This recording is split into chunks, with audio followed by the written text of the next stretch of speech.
What black community? It's a black environment with black women and black children in it. We are absolutely winning right now. Absolutely. We have done more than change the conversation. We changed the balance of power in the federal government. These angry, mad, opportunistic, lying black women. Because there are a lot of people in this country who do not like black women, but black women are the base of the Democratic Party. A motherfucker just supposed to take and accept whatever the fuck you say because I'm a black woman. Bitch, shut up. The fuck out of here.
Could it be?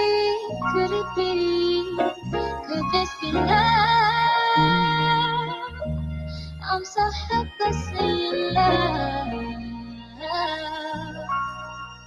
I surrender, surrender, surrender, my love.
surrender, surrender, surrender, my love.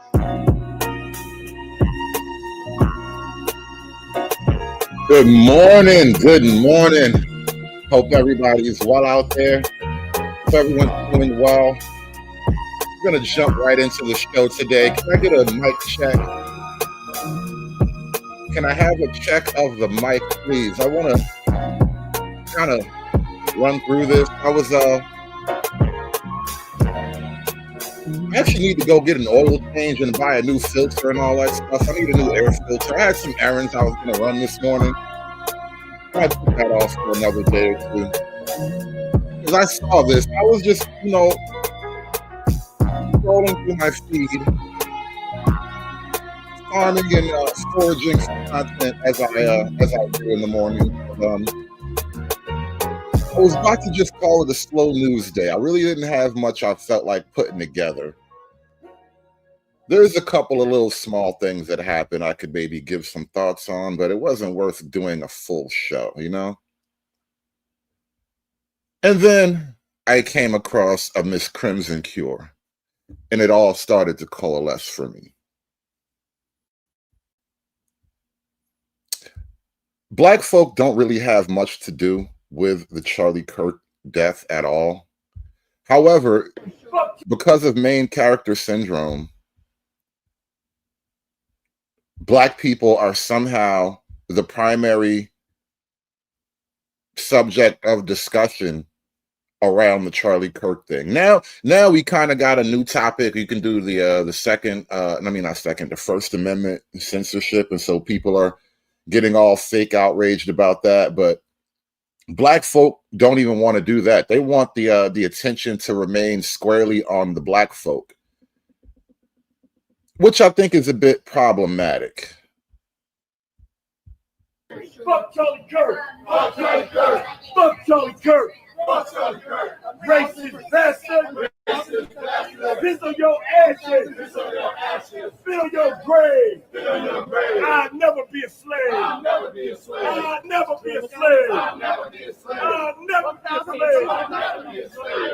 Fuck Charlie Kirk. Fuck Charlie Kirk. Fuck Charlie Kirk. Fuck Charlie Kirk. Racist bastard. Racist bastard. Piss on your ashes. Piss on your ashes. Piss on your ashes. Piss on your ashes. Spit on your grave. Spit on your grave. I'll never be a slave. I'll never be a slave. Fuck Charlie Kirk. Fuck Charlie Kirk. Fuck Charlie Kirk. Fuck Charlie Kirk. Racist bastard. Racist bastard. Piss on your ashes. Piss on your ashes. Spit on your grave. As you can see, they are unhappy. Don't really look like the friendliest bunch of Negroes either, but they said what they said. I thank Gentleman Representative Green for his graciousness. Today, the Republican House majority brought to the floor a resolution honoring the life and legacy of Charlie Kirk. Charlie Kirk's assassination was a horrific and vile attack and incident of political violence. And condemning the depravity of Kirk's brutal murder is a straightforward matter, one that is especially important to help stabilize an increasingly unsafe and volatile political environment where everyday people feel more at risk. We can deeply disagree and come together as a country to denounce the horror of this killing. And it is not a license for the abuse of power and whitewashing of American history.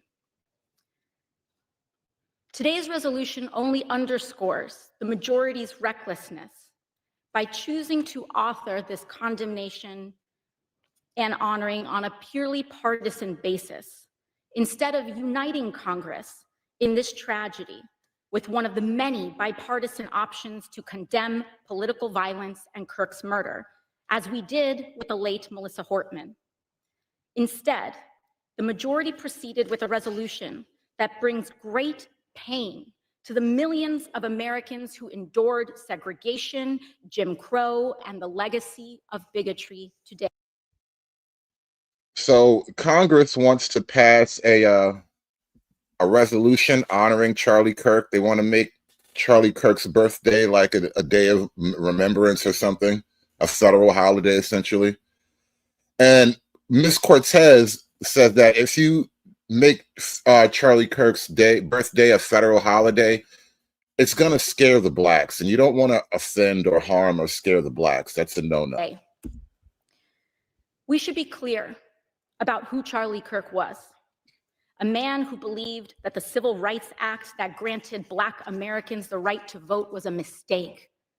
Who, after the violent attack on Paul Pelosi, claimed that, quote, some amazing patriot. Did she just say the Civil Rights Act gave Black people the right to vote? Black Americans. A man who believed that the Civil Rights Act that granted Black Americans the right to vote was a mistake. Who silly girl.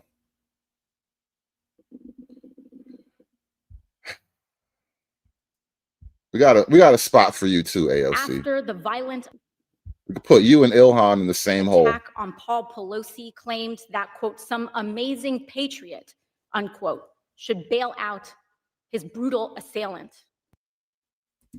Paul Pelosi was attacked in what appears to be a homoerotic drug deal. Well, let's call it a drug incident. We don't know if they were buying or selling, but it did look a very homoerotic. So Paul Pelosi got beat up by his gay lover who was probably selling a meth.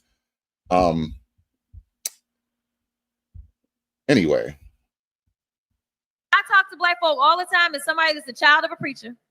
Listen, most Black people are not Republicans simply because we just is like, y'all racist. I can't hang out with the KKK in them. That's really what it is. But when we think about who we are as Black people and we think about where we come from, most Black people have very conservative values. I don't know if that's true anymore. There is this idea that Black folk have like this conservative base in them, and that may have been very true of the older Black generations, but young Black America, like 40 and under, I don't know if that's true anymore. And even to that, the conservatism that's left in Black America is mostly found among men, which is a general trend anyway. Right? But the reality is that like we just can't side with like the neo-Nazis in them. We not dealing with y'all like that, right? And so what I'm kind of putting together about Charlie Kirk is that his major crime was almost nothing. So when I heard the tragic news, I said, oh, I wonder who he was. And then all of a sudden, this overwhelming sense of sorrow and kind of renewal. And I thought, I got to learn about this guy. And the more I learned about him, I thought, this guy's a modern day St. Paul. He was a missionary. He's an evangelist. He's a hero. He's one, I think, that knew what Jesus meant when he said, the truth will set you free. And to do it, now, I understand he was pretty blunt and he was pretty direct. He didn't try to avoid any controversy. He didn't even try to avoid confrontation. The difference is the way, the mode, the style that he did it, always with respect. And not only was that a gracious, kind of virtuous thing to do, it's effective. Because when your opponents see, this guy kind of respects me. We kind of disagree here, but he kind of enjoys me. And he's thanking me for being here. And he's telling me he appreciates the trust I have in him in sharing my views. I thought, this guy can teach us something. I've been spending the last week reading about him. And so last night I was at NYU Catholic Student Center, about 200 students there. This is what they talked about. Wow. This is what they talked about. All right, he was guilty of one thing. Charlie Kirk is guilty of one thing. I mean, you know, he's still going to go to heaven, so fuck you guys. But he is guilty of one sin, and that sin is allegedly anti-Blackness, right? Anti-Blackness is it's the heart of the Black experience right now. You know, anything that is deemed anti-Black is therefore bad. The greatest trick that the enemy, the devil, has ever played on any of us is making us believe that it is some entity in some faraway place just being evil and plotting against us, and not that the devil is white supremacy, not that the devil is, not that you have an actual enemy. And this is the greatest trick, because part of the reason why conservative Christian Black people have been saying RIP to a known anti-Black racist is because you don't think that's your enemy. That's who the Bible is talking about explicitly when it talks about your enemy. The Bible doesn't like white people? I got to go back and read again. Maybe I missed. Maybe I should hold it upside down, or like hold it up to a bright light. Maybe there's a hidden message in there. Your enemy came to devour you. Here God is gonna eat up his flesh on your behalf, and you praying. You praying. Good job, devil. The greatest trick. Yeah, yes. Rest in peace to Charlie Luther the King. Rest in peace to Charlie Luther the King. The best that ever did it. Best that ever done it. To his very last moment, with his dying breath, he stood on business and he made hoes mad to the very end. God bless Charlie Luther the King, y'all. Hoes mad, hoes mad, hoes mad, hoes mad, hoes mad, hoes mad. This is about targeting women of color in the United States of America. Don't tell me, because I didn't get a single apology. Time has expired. My life was threatened. Thank you. Hoes mad, hoes mad, hoes mad, hoes mad, hoes mad, hoes mad, hoes mad. Channel. I'm your hostess, femininity coach, and author of The Crimson Cure.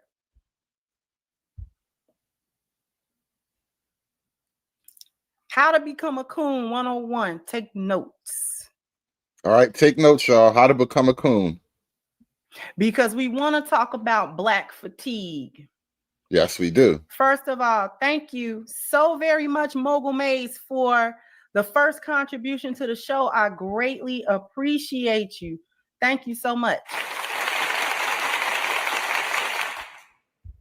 And, I don't typically bother Crimson Cure at all, because, she's mostly on the red pill side of the game, but it's like a weird pro-Black Nubian red pill.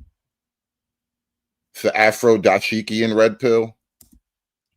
There's the raccoons that don't know they raccoons. They just ignorant and silly and stupid and uninformed. And they don't want to be informed. Then you got the ones that think they're informed and they not. They think they so smart that you an idiot. So smart you dumb. So smart you blind. So smart you can't see. So smart you can't hear. And so smart that you talk foolishly. Mind you, I have not watched like any particular live. I just know, I already know what's being said. I ain't even got to watch nobody's content or nothing. It's all over Instagram. It's all over little shorts and videos or just random. Just like a woman. You don't even know what you're mad at. You don't even know why you're mad. You didn't watch it, right? You didn't click none of the videos, right? You just mad. You don't even know what you're mad at, but you just know you need to be mad right now. Just like a woman.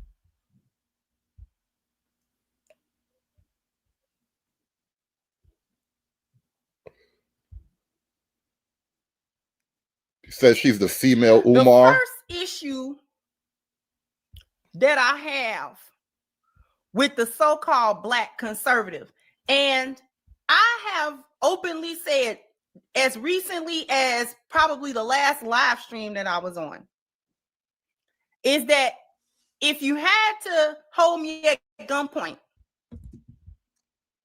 You know what? I haven't talked to Bernard in years. I couldn't even tell you, bro. I hope he's doing well. I think he's like he's driving full time. I think he moved on to get a CDL or whatever. So it's just me, bro. That was like 4 years ago. A lot has changed since then, man. Those were the good days, though. Those were great days. We had a lot of fun on Sundays, man. Saturdays, rather. Saturdays. do you lean more to the left or do you lean more to like the right? Do you lean more to liberal viewpoints or do you lean more to conservative viewpoints? I would have to say conservative viewpoints just because I denounce things like feminism. I denounce things like, you know what I'm saying, unfettered baby deletions. I denounce things like various different agendas being pushed through the educational system, pushed through, I denounce a lot of that. Okay. I do like a smaller governmental footprint in people's personal lives. The government is not there to police your everyday living and your everyday decision making, and you know what I'm saying, whether or not you can keep a job, whether or not you can, that's not for the government to decide. I've never thought that. I've never thought that your government should be deciding personal things and things of that nature. So if it must be, however, the problem that I'm having with Black people that full on say they're Republicans, they're conservatives, even they are MAGA, is that they are unable to hold more conservative viewpoints without also taking on white supremacist or white nationalist talking points. They can't separate it. They can't separate those things. They can't separate having more conservative viewpoints from having white nationalist viewpoints. I hope you actually get a little bit more specific, Ms. Cure.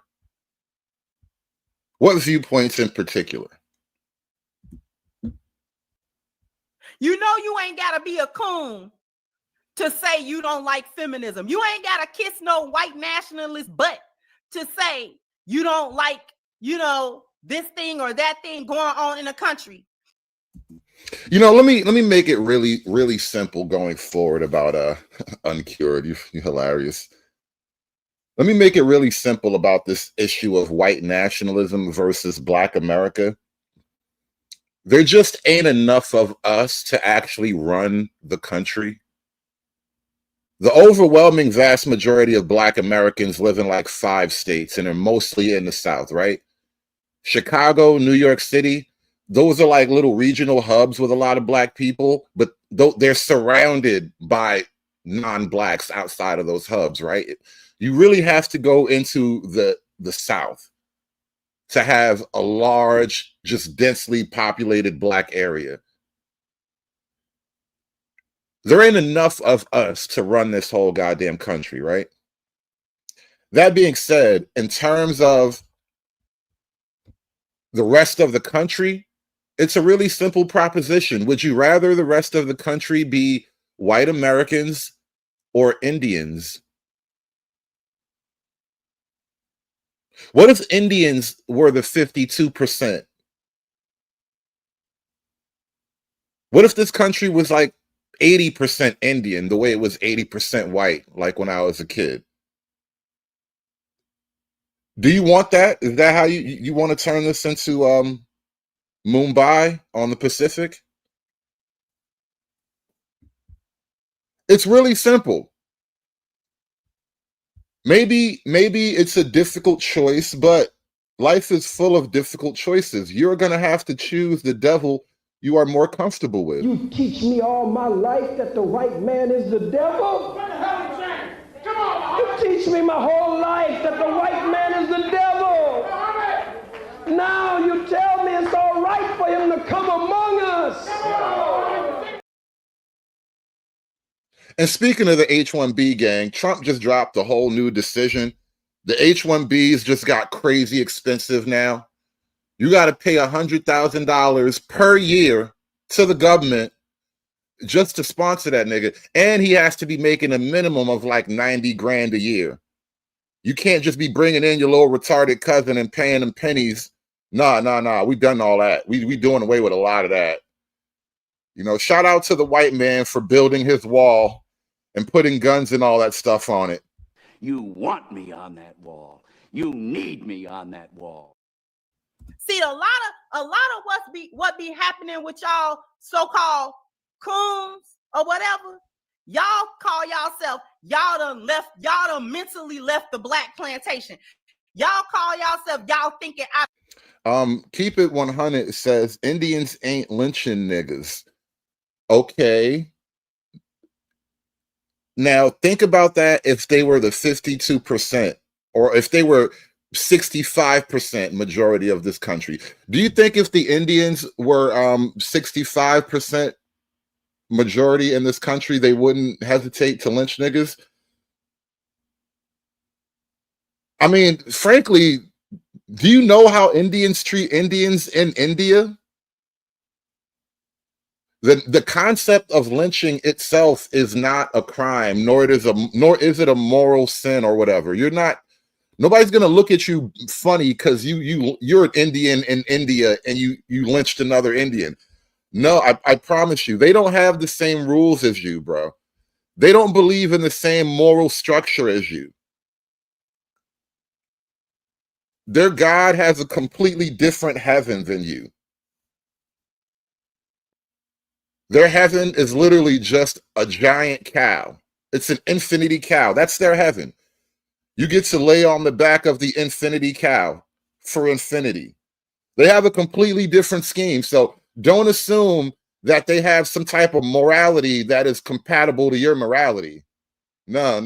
I promise you, it's a completely different animal. out of the box. But you jump from one box to the white folk box. You jump from the black folk box to the white folk box. You didn't actually come up with thoughts of your own, viewpoints of your own that don't have nothing to do with white nationalism.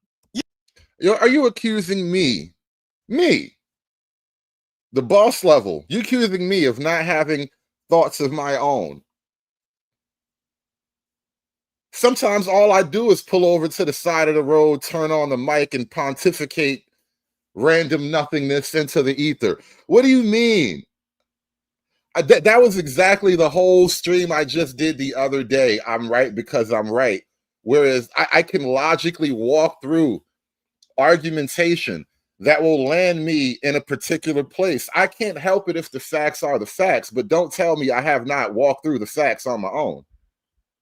You ain't white. This is why you get the coon moniker from black people. This is why you get it.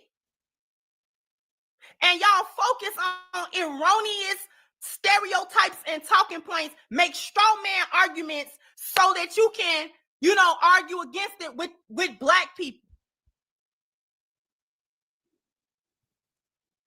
Because y'all always think that because we call you a raccoon, that we're saying you got to champion all of the negative things about how black people operate or maybe cultural things. We're not saying that you have to champion negative things.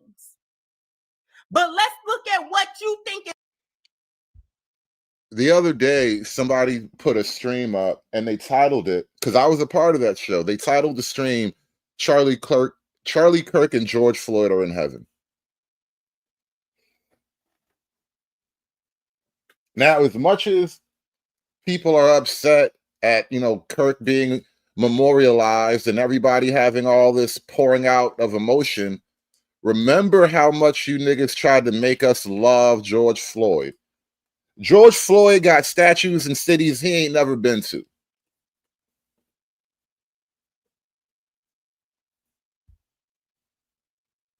Tell me how that works.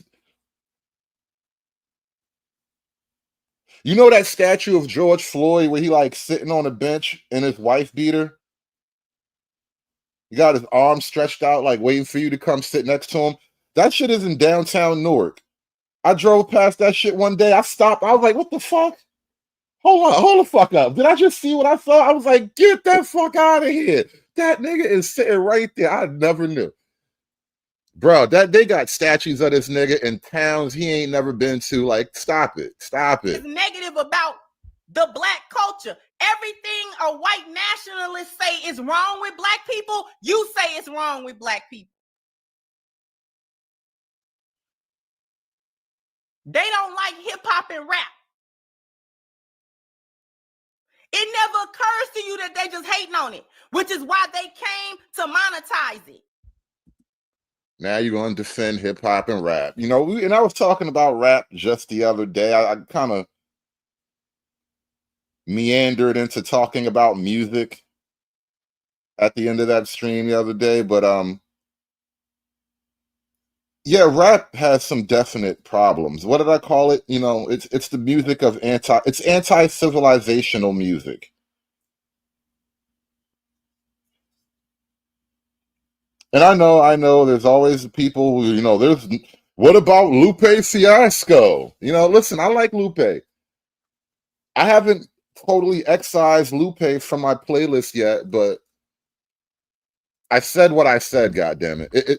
It just doesn't really qualify as the music of high society, you know? And take from it. It never occurs to you that they hating on it. That's why they have a bad word to say about it, disparaging words to say. Anytime black people think of something, it's always met with, from the white nationalist side, it's always met with, all these Negroes is dumb, they doing stupid stuff, look at what they doing. Anytime we having fun, anytime that we're doing anything that normal other people would do, it's always painted with a negative spin for us. Is it really? You know what, God damn it, Crimson, I wasn't even gonna go this hard. I was gonna be gentle and delicate. I was gonna treat you like a virgin. But you know what? Now I gotta just get into I gotta start rolling some clips, man. I gotta roll some game tape. Hold on, where's that beautiful beam footage? Since we doing comparisons, you know, is this one thing like the other and all that? Because I came across a video the other day that it was really short, really kind of like to the point, you know what I mean? You couldn't mistake what was being shown. It was one of those things where just like the brutality of the contrast, right? It's such a brutal contrast that it's hard to not notice, you know? And it's not my fault that you people are sensitive, and I do mean you people, but you're sensitive about the brutality of the contrast. And I do mean brutality. I'm using that word on purpose because when you see the difference, how else can I describe one versus the other without using the word brutality? And this is a video about bitches eating cake.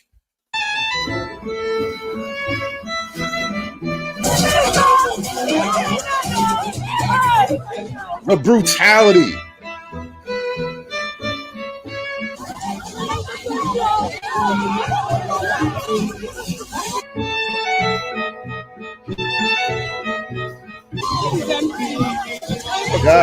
Yes, cake swap.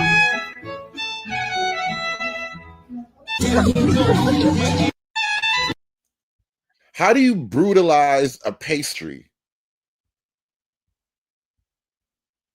How do you brutalize an outdoor pastry event?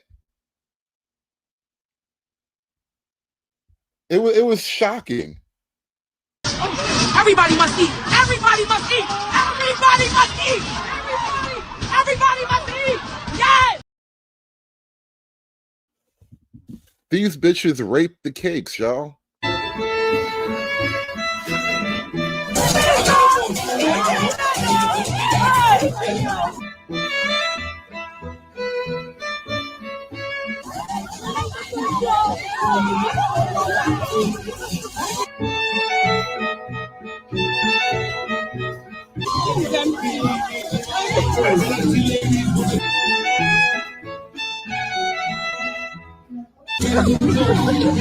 Yeah, Dylan, they just took it, bro. No romance. They didn't ask for consent, nothing. They assaulted the cake. They brutalized the pastries. I've never, in all of my years of blackness, I have never. Lord Jesus. So if you see black men or black women outside having fun, laughing, oh, look at them monkeys cackling. You know, black folks always cackling. Negroes always somewhere loud.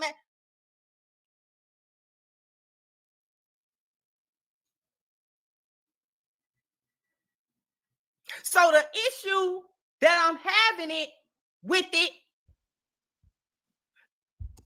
Put a 1 in the chat if that was the first time you've ever seen a cake raping before. I didn't even know that was a possibility. Today, right now, is the first time I've ever heard those two words put together. Cake raping. Some amazing things are happening in black culture. Just like this foolish man right here, what I'm talking about. So rap music hasn't had a negative impact on black culture and community. Who put the negative impact in it? Black people or white people? Cause see, I watched rap be created. I don't know how old you are, but I'm old enough to have watched it at its inception.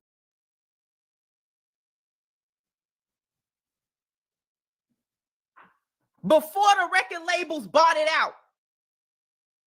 I'm old enough to remember what black people was talking about when we was rapping.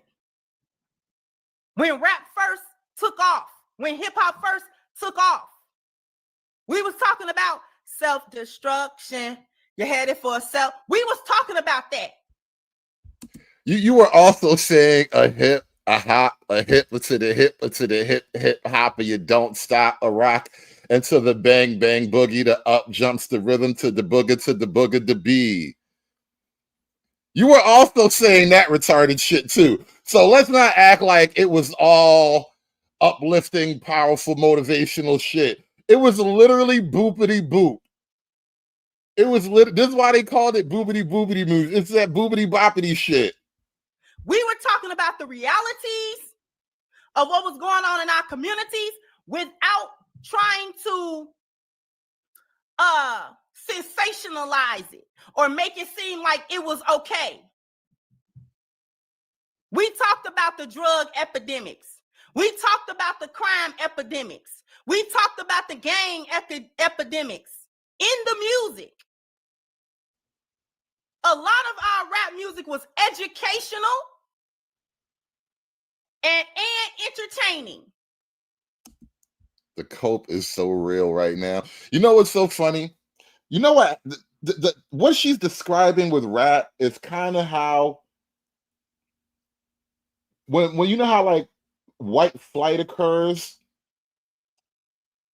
because one black family moves into a neighborhood and then another black family moves in, and those two black families will be perfectly decent. They'll be nice, you know.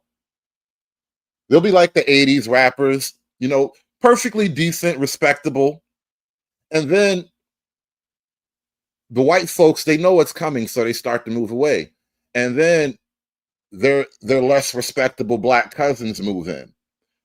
Because when did Cool G Rap hit the game?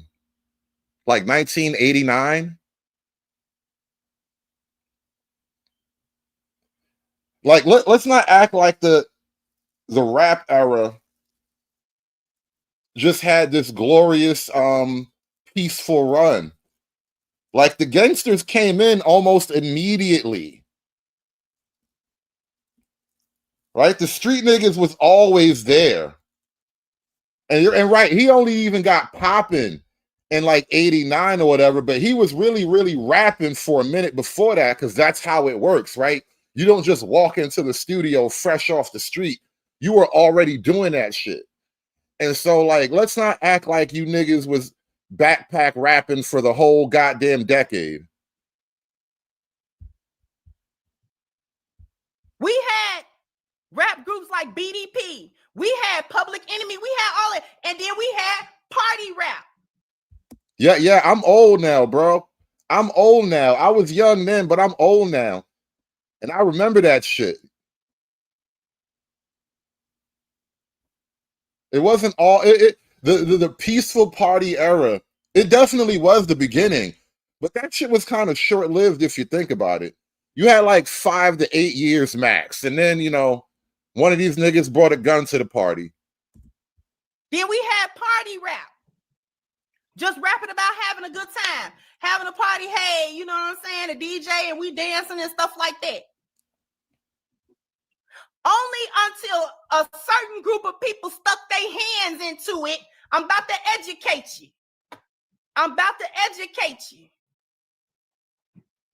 Only when a certain group of people started sticking their hands into it, because it began to be lucrative. It didn't start out that way. So white people didn't pay attention to it. It wasn't making no money. It was just, it was jungle music according to them.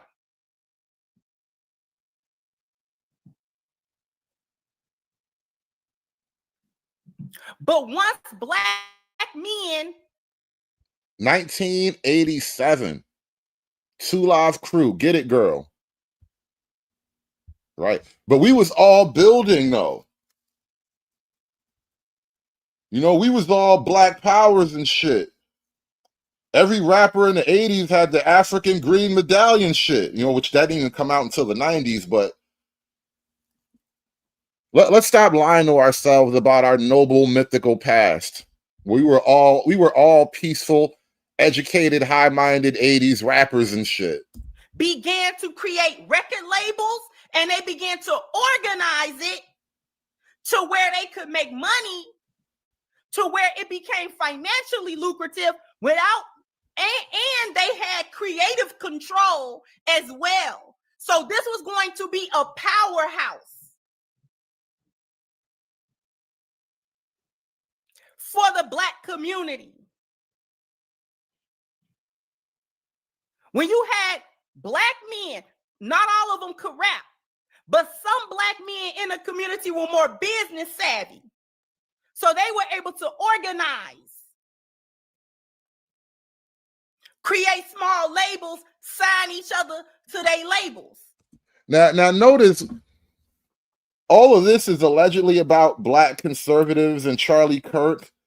Somehow, some way, didn't even realize it until just now. We have engaged in the Negro moonwalk through history. This is Negro moonwalking through history. It's recent history in the 80s, but the fuck this got to do with black conservatives? Now I'm kind of losing the plot. Mainstream music didn't want to touch it. It was a fad. It was a fad. And why are you yelling? They didn't put much stock into it. It's a phase. It's a fad. It's not going to go anywhere or anything like that. Let the Negroes have it. Let the Negroes have their monkey music if that's what they want to do. We don't have to touch it because it don't mean nothing. This is a prime example. Glad you brought it up, Miss Tiffany. Black people don't like hip hop because white people don't like it. We liked it just fine when we created it.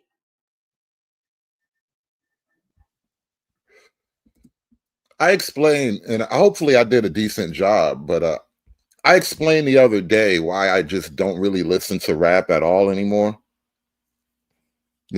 Occasionally I might bump a Lupe song. I like Battle Scars. I like that whole Food and Liquor album, damn near. But generally, I don't listen to rap anymore. No more Wayne, no more Griselda. No more none of them niggas. And the reason being is because, one, I just don't want to imagine selling drugs and killing niggas in my free time no more. Like that, because when you think about like your mental landscape, that it just becomes consumed with goofy shit. And so I'd rather fill my mental landscape with less goofy shit. Dare I say, even more productive shit. And so I just, even when I don't even listen to music all the time anyway, but when I do, it's not like some boobity boop gangster rap shit. It's some, mostly older shit, rock shit or whatever. Some R&B maybe. And even then, R&B is tricky because a lot of that shit is just, let's touch our privates together and call it love.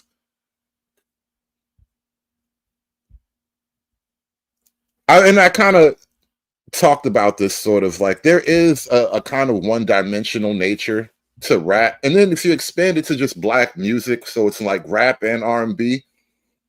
Rap is selling drugs, fucking bitches, and shooting niggas, and stunting on niggas. I got to stunt on my haters.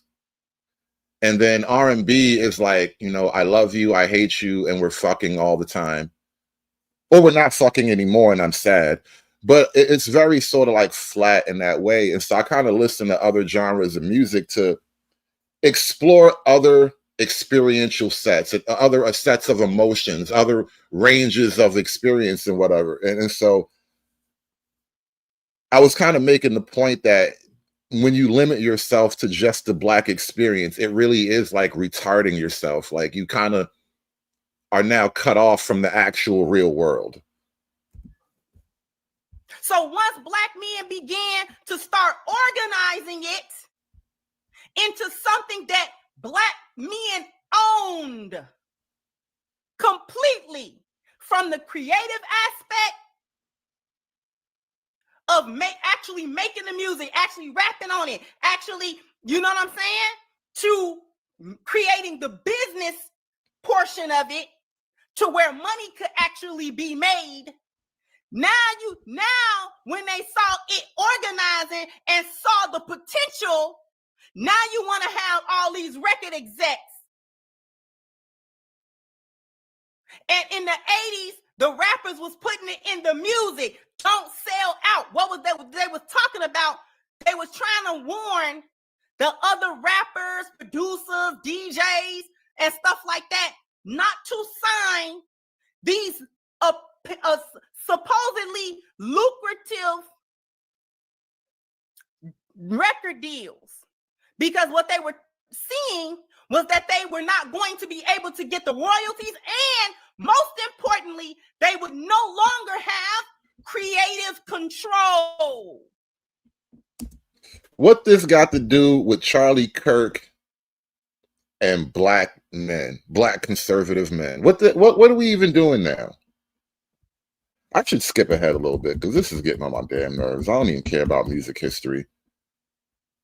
This is not a black studies class, right? I do not want to learn about your musical history. The young men that was rapping was sometimes 15, 16 years old, not financially literate, have never had that amount of money. It was enticing to them. We're not talking about older 30, 40-year-old men. We're talking about high school boys. God damn it. Black people have this weird attachment to like hip hop. Like we defend that shit to the death. It's like a cultural token at this point. They didn't know that. They didn't realize once they got into the deal that they were no longer going to be able to have full creative control with what they said in their music and what kind of music that they were going to make.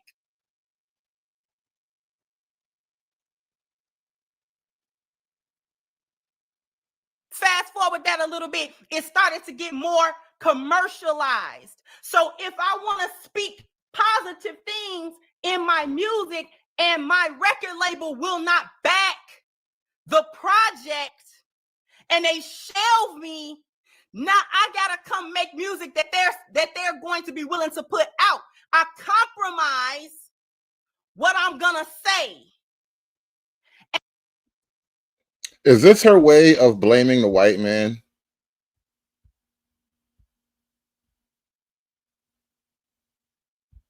The white man made us gangsters, right?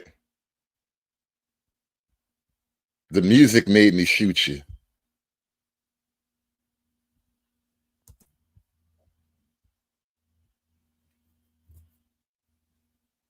So when we want to talk about what happened to rap, that's what happened to rap.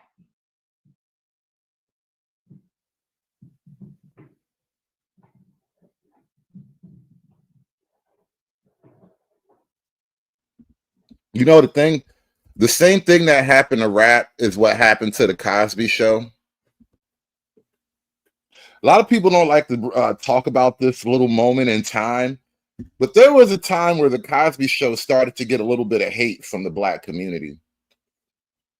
And this is way before anybody accused Bill of dropping a thing in anybody's drink, before he slipped a pudding pop up under somebody's skirt.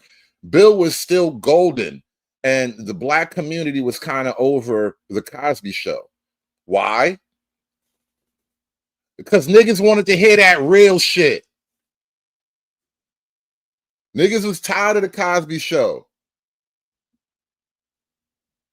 Niggas got tired of watching that fake middle-class Black family. They wanted to see real shit. They wanted to see niggas that look like me. Remember that? I want people that look like me. They didn't want that shit. No, there was too many single moms in the community at that time to support that type of family programming. And so just like with rap, the Cosby Show met real niggas, and real niggas didn't want to hear that shit. Real niggas wanted to see real niggas on TV.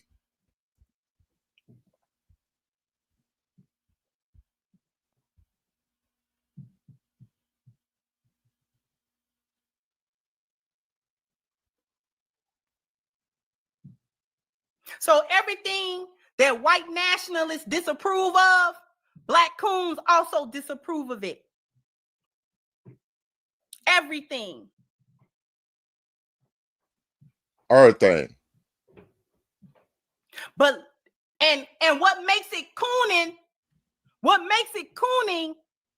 is not only to agree with white nationalist talking points, but also to do the same thing with the talking point that they do, which is have a talking point just like hip hop is bad, but they don't give you the context of why it's bad. Don't fucking matter why it's bad. That's like if your kid is stealing from me, it doesn't matter in that moment that he was hungry because you're a bad mom and you're abusive and all that. It don't matter why.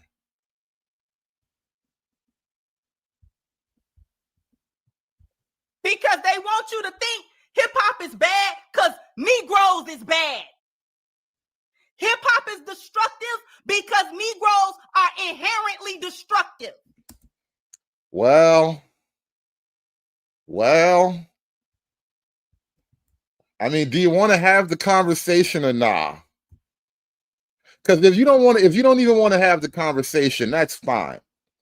I will leave you to it. You don't have to talk about it. You don't have to think about it. Pretend I was never here. But if you would like to have the conversation, well, I'm just saying there are some things we could talk about. There are some things I could share with you that might make you question your entire existence and belief system by definition, by extension. That's if you want to talk about it. Now, if you don't want to talk about it, I totally understand, and I will not push. I will not push. I won't fight you. I will let you go off in blissful ignorance. We are inherently stupid. We are inherently violent. We are inherently criminal. We are inherently degenerate in every way. And everything we produce is bad because we're inherently bad. We're not as good as them. Oh, man. Somebody done activated Crimson Cure. Jesus Christ. God help us. Hoes mad, hoes mad, hoes mad, hoes mad. targeting women of color in the United States of America. Don't tell me, because I didn't get a single Time has apology expired. when my life was threatened. Thank you. Hoes mad, hoes mad, hoes mad, hoes mad, hoes mad, hoes mad, hoes mad. And we never will be. That's what make black conservatives coons. That right there. You say that's what I mean by you can't be conservative. Y'all problem is you can't be conservative without taking on white nationalist talking points and thinking. They dehumanize black people as a whole. All the black people are criminal. No, we not. No, we're not. Not all, but most. Isn't that what Jussie Levy said? Not all, but most. How come we don't want to play that game right now?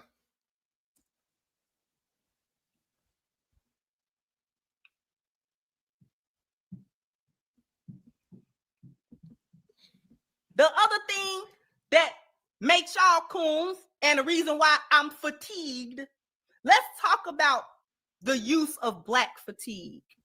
You got coon fatigue, lady? She has coon fatigue, huh? Isn't that crazy? She got coon fatigue. What has a coon ever done to you? Has a coon ever killed?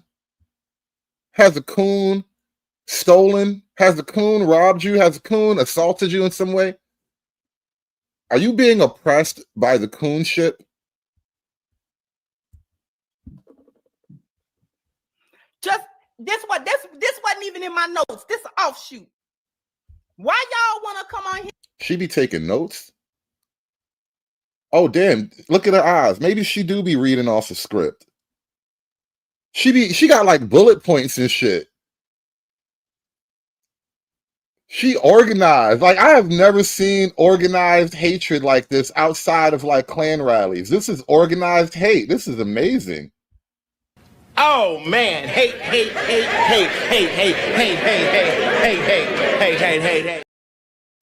I got like 8 bullet points of how you niggas ain't shit. That's wild. Here and talk about black fatigue. Why are y'all black people talking about black fatigue when that's something that started with white people? That's a white person's talking point.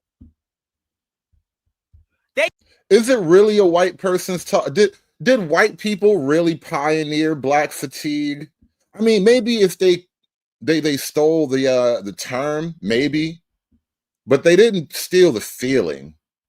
I'm telling you, man, this the reason why I be hating niggas, man. I'm telling you, man. It just be us. I be hating niggas, man. What's wrong with you? What's wrong with y'all? You niggas are crazy. What do you mean turning on Crimson Cure? We were never buddied up to begin with. Nobody's above criticism, bro. They tired of Negroes. They tired of all of you. The problem that I have with that is what you tired of. And then look. Like, listen, man. Don't come over here sipping, bro. You gonna have to stop that shit, man. Straight up, you have to stop that shit. She's straight up putting black conservatism in the title, and maybe I took that a little bit personal. I won't even deny feeling like I need to actually I've been called to respond. You know what I mean? I'm gonna own my human frailties and shit, right? But don't you act like I'm the one starting some shit, all right? She breaking ranks. She's the one going off script right now. All she had to do was say nothing. All she had to do was keep talking shit about bitches. She would have been fine. I would have been getting an oil change right now. I would have been replacing the air filter right now. All she had to do was keep talking shit about bitches. But no, here we are. You come here to talk about we tired of it too. What you tired of?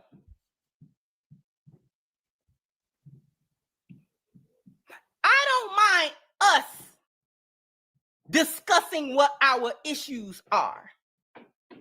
As long as it comes from a place of love, we're giving constructive criticism to the deficient or dysfunctional parts. Uh-huh. You could do it, but you gotta do it like me. You gotta do it how I tell you how to do it. I want you to do it, but I want you to do it the way I want you to do it.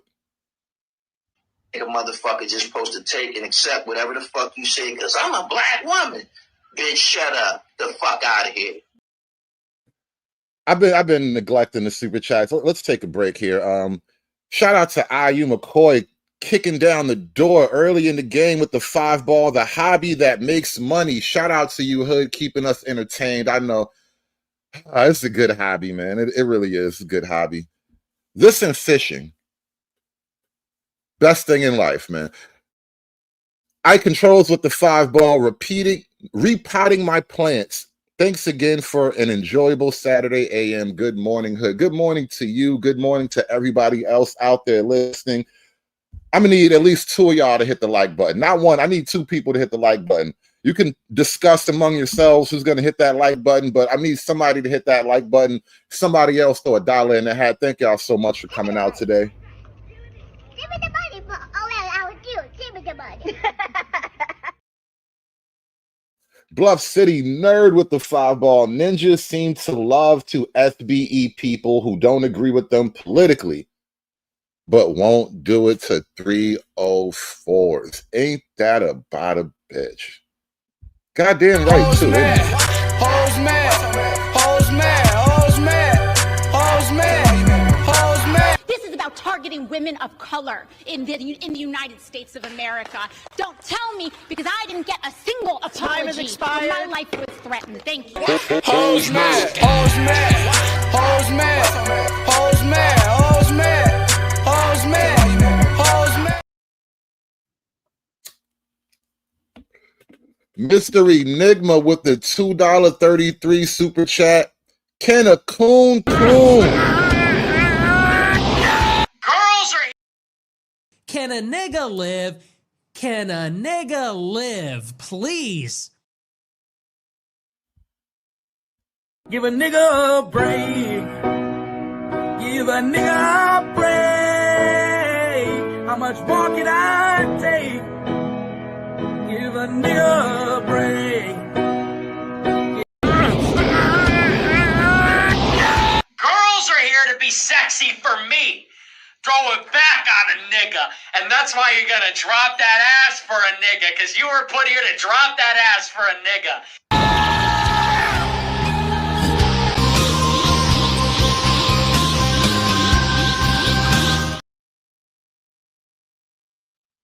It's a new day, baby. You're just gonna have to watch the coons coon, man. Shout out to Great Britain with the 2-ball. She's been mad since we sided with Pearl. Oh well. I remember that. That was an amazing moment. The feeling of betrayal. It rippled through the woman verse. They all felt that shot across the bow, like, oh, these niggas really fucking with the white girl. They never forgot. They'll never forgive that moment. No amount of groveling and simping will ever erase that moment. Toby be good nigga for massa. Good nigga. Don't send Toby away. Nothing you can do will ever erase that moment. I'm telling you, they'll never forgive you for that. Mr. Enigma with the $6.10. Also, real ninjas believe. Resist the endless atashkara. The endless atashkara. Yep. Resist the endless thirst, But y'all. I want to address this simping allegation. Do I simp for black women? Yes. I love black women. I don't like y'all niggas. This is an easy decision to make. Sorry. Of our collective mindset and our collective things that we do. I do it every day on my channel. I talk about the collective dysfunction, the collective bad point of views, bad takes that we have, bad behavior that we had But like I told you before, I love you. There are other Black people that talk about it, but we love you. We love you.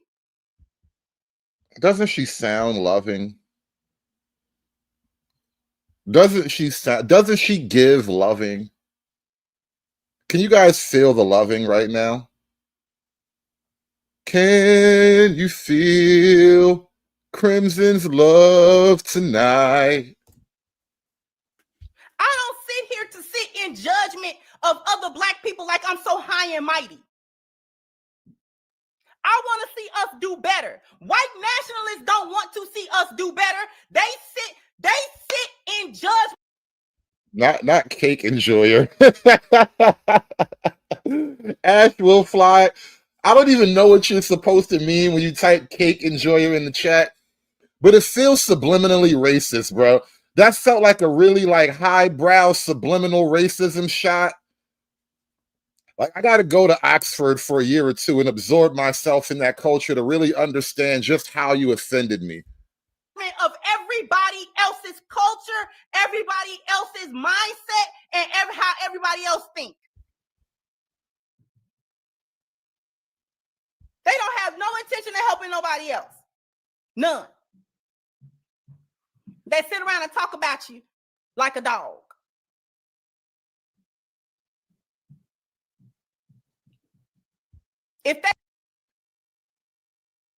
I'm trying to imagine her as the warm, loving alternative.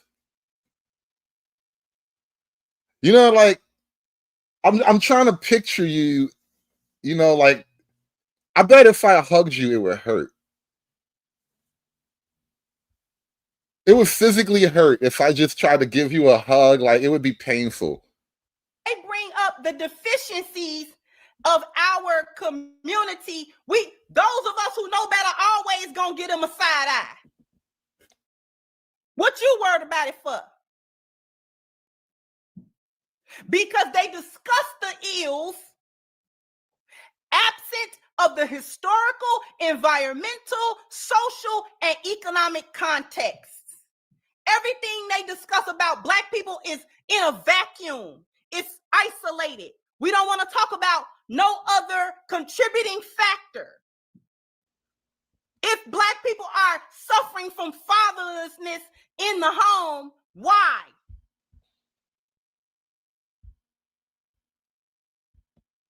I don't even know what you're saying anymore. I just hear you yelling at me and I'm tuning out. Like, I gotta try really hard to pay attention because I just hear a loud voice. Just I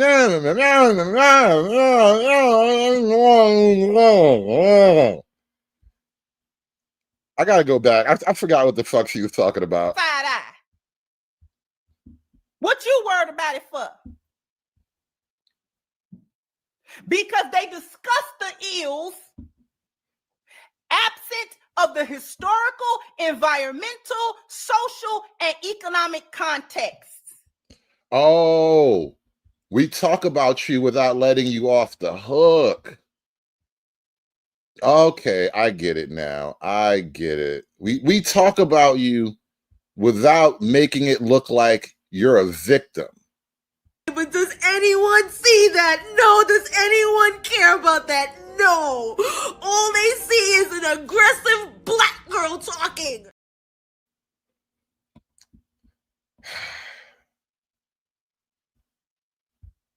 It must feel painful. It must feel painful. Ash Will Fly sends a $5 super chat. I got to chip in on the cake fund. I feel like I need to make this declaration now that you donated to the cake fund. I vow to only approach the cake with full and appropriate consent. I will not harm. I will not assault the cake, as is our custom. I vow to treat the cake with dignity and respect, as the cake deserves. Okay, I will not sexually assault the cake like we saw earlier in that video. I vow to operate and practice consent. I will operate with and practice consent. All right, pastry consent all the way. We are pastry consent positive, because what those bitches did to that cake was like a crime against humanity. I feel like you should be in a sex offender prison for what you did to that cake. Everything in a vacuum. It's isolated. We don't want to talk about no other contributing factor. If Black people are suffering from fatherlessness in the home, why? Because Black men are no good? Or because feminism, which was a destructive force put into our society by white men and women, white men voted it in and allowed it to fester. That was white people. What is she doing with her hands right now? Is she channeling the endless Atashkata right now? Is she like gathering chi? I'm like totally lost in this hand thing here. Is she charging up right now?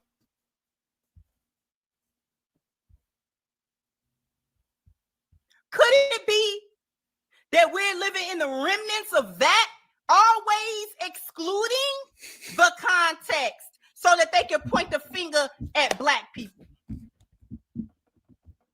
And how, again, it goes back to how we are deficient inherently.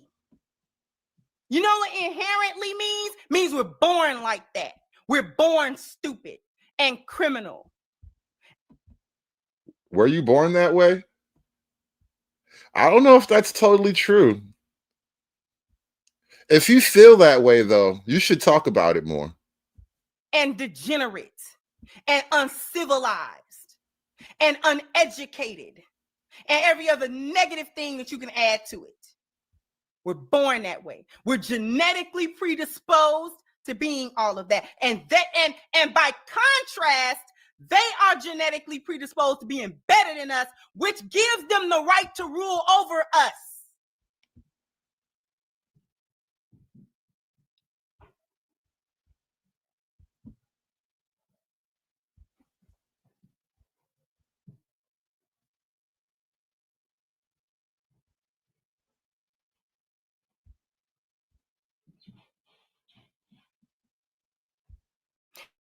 And any little song and dance that they give you about why they do what they do, you swallow it hook, line, and sinker. Just like when the KKK used to burn crosses in Black people's yards and on our institutional grounds. Do you know what the KKK used to say was the meaning behind that?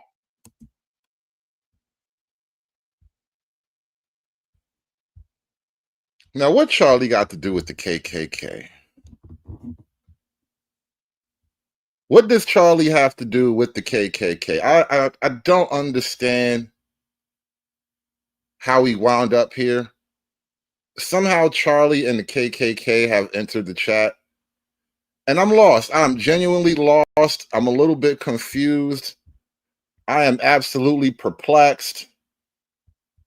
How do it equivalate? I guarantee you, if you would have asked Charlie Kirk about like the Klan in particular, he is obviously not in support of any of that kind of behavior. Why would you do that to him? Why would you put that evil on him?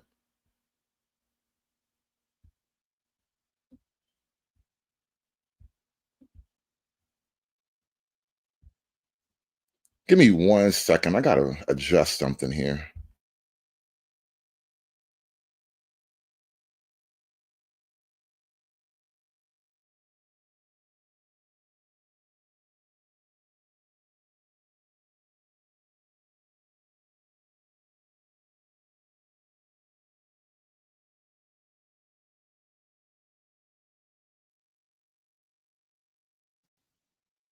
Do you put a 1 in the chat if you want to know how the KKK used to describe that to the media? So we just moonwalking through history. I thought you was going to make some real concrete points about how bad Black conservatives are. We're just going to keep, this is like the propaganda thing, you know? We're just going to keep repeating it over and over and over until it sticks in your head. You got to give me some new shit, man. This shit is old and stale now. I need some new bars.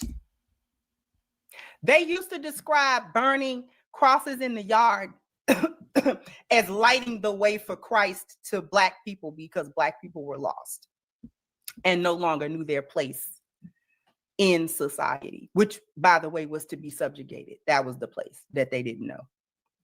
And so they were lighting crosses, not to intimidate Black people, or it's not a calling card. It was just a way to light the way of Christ.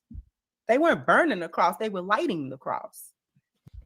Right. I just want you niggas to see that this is the way to get to heaven. All right. I'm just trying to shine a light because it's dark out here. It's nighttime. You know, it wasn't no moon out. And so we wanted y'all, we didn't want you stumbling around in the dark or nothing. We just needed you to see a clear path to heaven. She's almost funny, though. You could have sold that joke a lot better. You don't have the type of audience that would have found humor in that type of shit, though. That foolish man. Y'all still buy that today. Y'all still buy them kind of explanations.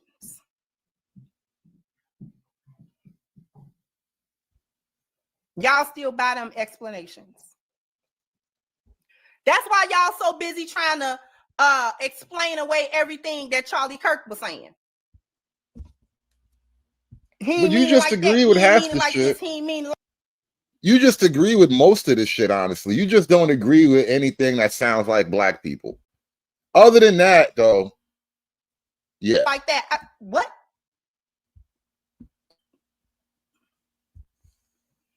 It wasn't racist what he said. It wasn't prejudice what he said. It wasn't. Okay. Oh, come on. Keep it 100. You don't like my cross-burning jokes, bro?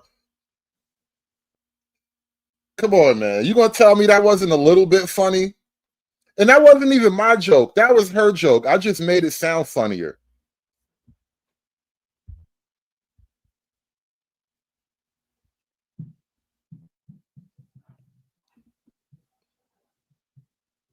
We're gonna talk about this. This wasn't even my notes either. We're gonna talk a little bit about the DEI situation from a different perspective. But she really be writing this shit down. Do that after these messages. We'll be right back.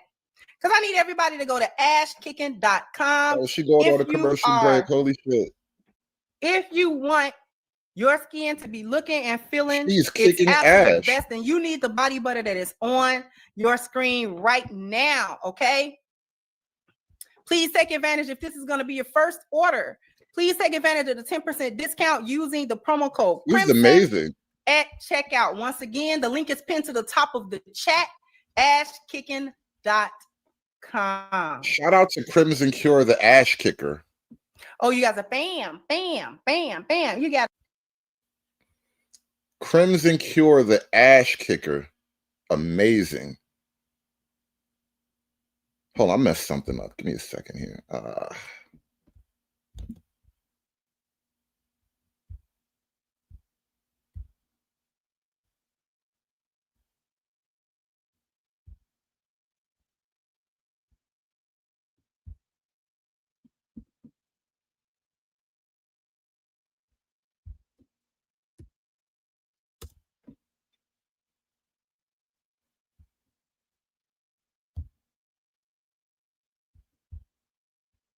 All right.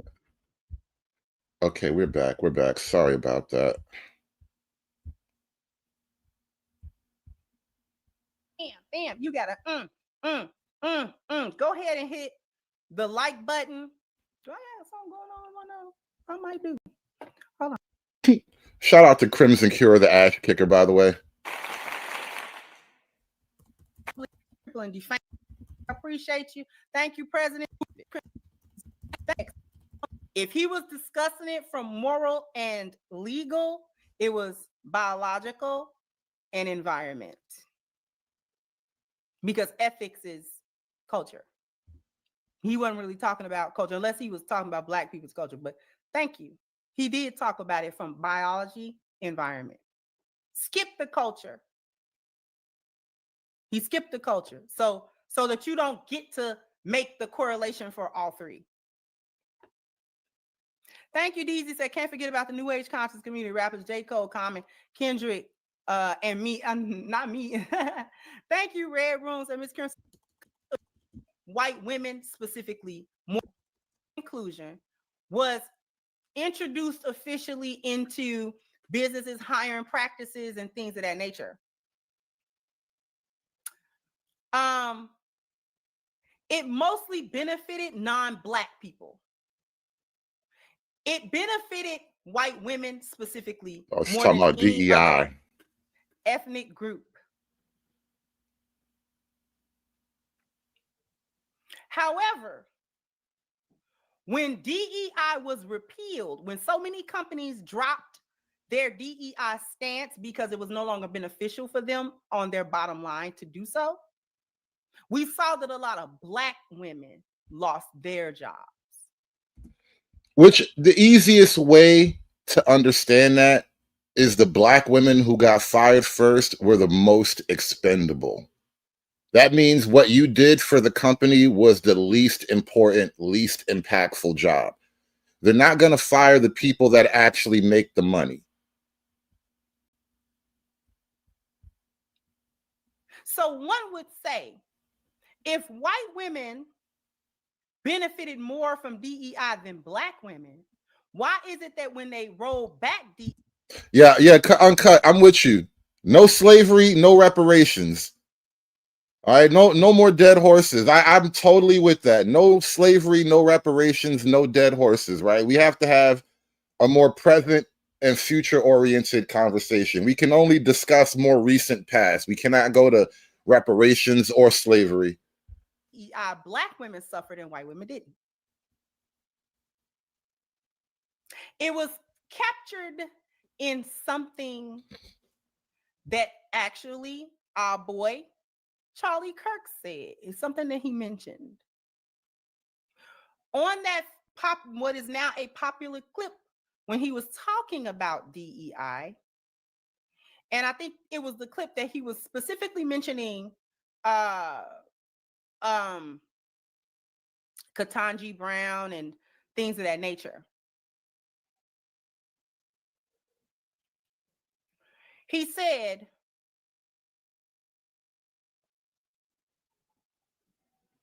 that these unqualified people took a spot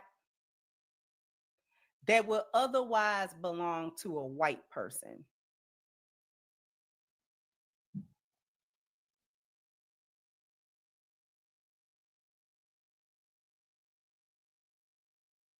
You really have to wonder. In fact, you know, if we would have said 3 weeks ago, Blake, if we would have said that Joy Reid and Michelle Obama and Sheila Jackson Lee and Ketanji Brown Jackson were affirmative action picks, we would have been called the racist. But now they're coming out and they're saying it for us. They're coming out and they're saying, I'm only here because of affirmative action. Yeah, we know. You do not have the brain processing power to otherwise be taken really seriously. You had to go steal a white person's slot to go be taken somewhat seriously. Play cut 52. But I rise today as a clear recipient of affirmative action, and particularly in higher education. I may have been admitted on affirmative action, both in terms of being a woman and a woman of color, but I can declare that I did not graduate on affirmative action. This is my personal story. I hear because of action affirmative. She can't even say that. We know.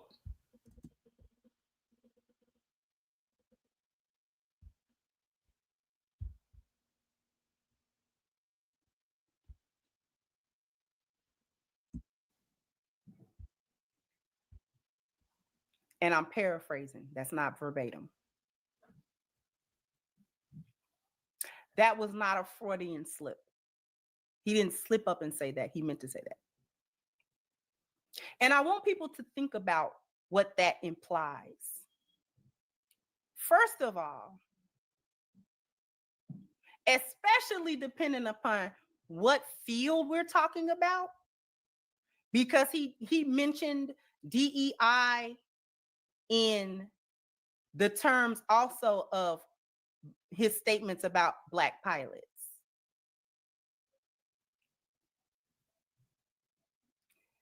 regardless of whether or not it was used properly, DEI was used properly or not, especially depending upon certain industries, the diversity, equity, and inclusion was placed there in order to open the door for qualified people that were non-white.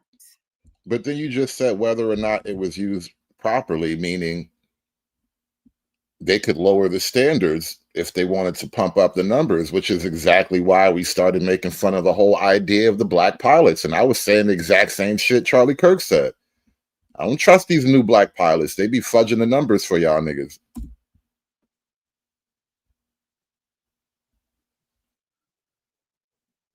It was rhetoric that made it seem as though if you were not white and you were hired in any kind of job, especially any high paying or high authority job, and you were not white, you had to get there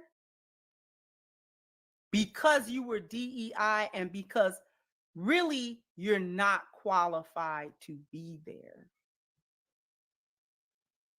I'm going slow because I need y'all to get it.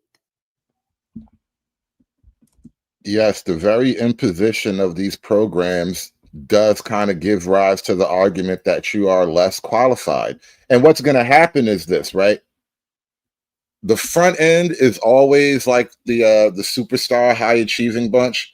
And then as you get to group C, D, E, F, and G, you just run out of high achieving people that can actually fill the role. Are you going to turn them away and act like the program's a failure now? He said they took a white spot, indicating that if they were white, they were automatically qualified. Because the part that you don't say, the quiet part is white people are always qualified. No, the quiet part is, I forget which one, but airlines are being sued now for literally discriminating against white pilots and white professionals in general, like just applicants, period. And so it's not even at the point of we only want to hire white people. That's not even the argument. They're literally discriminating against white people according to lawsuits that have been put forward now. So this whole thing of like banning white people just to hire the non-whites, it's becoming a scandal. And even Trump was talking about the whole thing before. And let's not forget, when it comes to the planes falling out of the sky, these aren't black pilots. These are like white women. You know, maybe if we could all agree that flying is for men, we can start there and then have all the men just take the same test across the board. Never need an initiative to allow them into spaces because they're qualified, whether they're qualified or not. So, for instance, a black pilot isn't a pilot because he don't go to flight school and they just let him in there because he's black. He don't know the first thing about flying a plane. He has not gained a sufficient amount of flight hours, which is a pilot's experience level. And you know, there's another thing too. Once upon a time, a good chunk of those pilots, they didn't learn to fly from Delta, right? They didn't learn to fly from TWA. They learned to fly from the military. And so what winds up happening now is you're moving away from a natural source of just farming. You know, you can just farm the military for ex-pilots and whatnot, and a lot of those guys will be just flying airlines around the country. And now it's like we're going to start looking outside of that obvious group of people, and then we're going to be shocked when the quality of flying starts to go down. He has not passed the proper trainings. Not to mention, just across the industry, like planes are basically falling out of the skies. You know what I mean? So there is something going on in the entire industry. It's not even just a pilot thing. It's like the whole DEI airline industry is going through something right now. That he needs to pass in order to fly the aircraft that he wants to fly. So let's say he learns how to fly small aircrafts like crop dusters and things of that nature, single person aircrafts. It's a different requirement if he now wants to be hired by a major airline. He has to now pass different qualifications. You may know the basics of flying, but you don't know how to fly a jumbo jet. You don't know how to fly a Airbus 380. You don't know how to fly a Boeing 787. You don't know how to fly that. So you have to have a certain amount of hours in the flight simulator first to get accustomed to the interface of these aircrafts. Learning the aircraft. You have to pass several tests, for competency. You have to pass tests to make sure that you know how to go through the checklists, your pre-flight checklist and your landing checklist. And it's a million checklists. Do you understand the safety protocols? It's a whole litany of things that a professional pilot, before he can enter into that cockpit, he or she has to know. And because you're Black or a woman, you still need to do that. Because there's kind of an assumption, though, that there were all these Black people and all these women who were just dying to get into the industry, and they were being excluded in particular because they were Black or a woman. And I think that's kind of the problem. Like you're starting out from a position of solving a problem that you haven't quite proved actually exists, right? And so that's kind of what the overall problem of DEI presents from the start. It starts with an accusation that they now have to come and make right. The aircraft doesn't transform depending on the pilot that is manning it. You got to know how to fly that plane, and you better know. And you better know. If you start failing, you can't fly this plane. You can't. You're not allowed. If you don't have enough flight hours, you can't be the captain.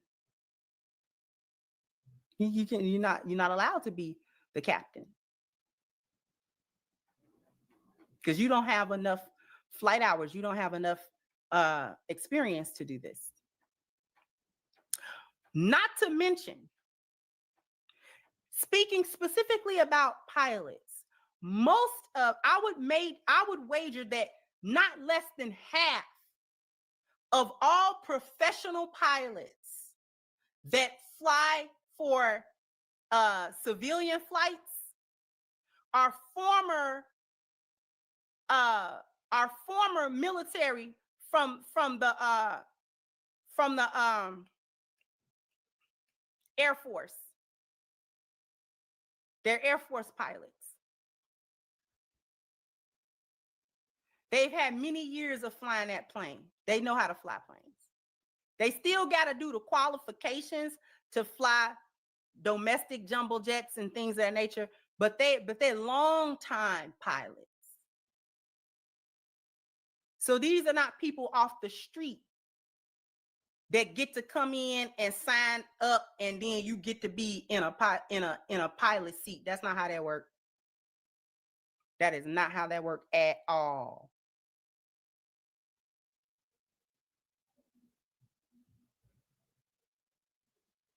But the point that I wanted to pinpoint about it was that he said they were taking white slots. Because if you are Black or otherwise not white, you're automatically not qualified. If they see you working anywhere with Well, the starting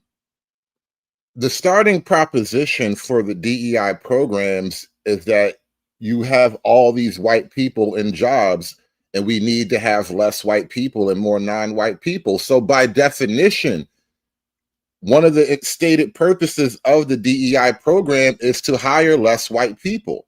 How do you even get to a DEI program if you don't have too many white people? The job of merit. If they see you doing anything than fast food work or some type of low-level service job, if you're in a corporate position or you're in a position of leadership in your field, or you're in making high amount of money or anything like that, and you're not white, you a DEI, which is now synonymous with you were underqualified for it. There's no way that you went and got the proper education and the proper certifications and have the proper knowledge to be a part of that.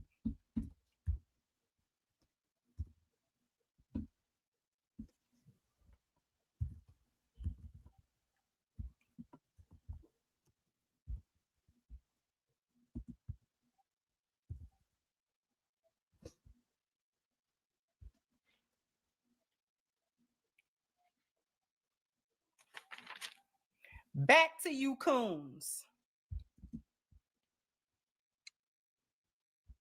Let me share one other thing with you guys before we jump off this subject, because I see a little tempest in a teapot brewing in the chat here. Just a quick look at it. Have airline standards been lowered for Black people specifically? No, not at all. Have airline standards been lowered? Yeah, kind of, sort of.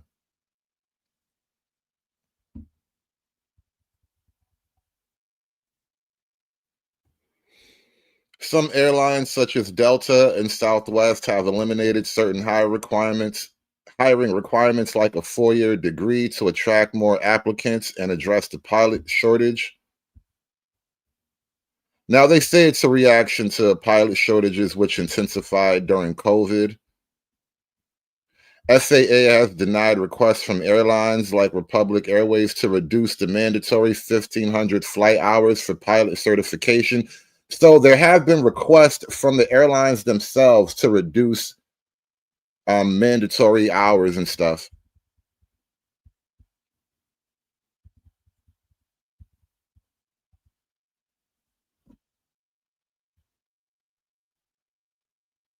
And so on some levels, there has been a kind of managing, a massaging of the standards. All right. Now, I'm not going to tell you that it's all directly 100% attributed to DEI, but you can connect whatever dots you like to connect on your own.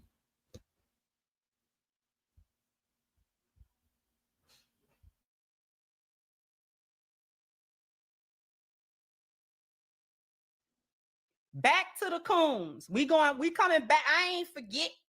The whole show is about you. Because you don't really want to be educated. Because I ain't even got to the nitty gritty of why you cooning like this. And why it's so persistent.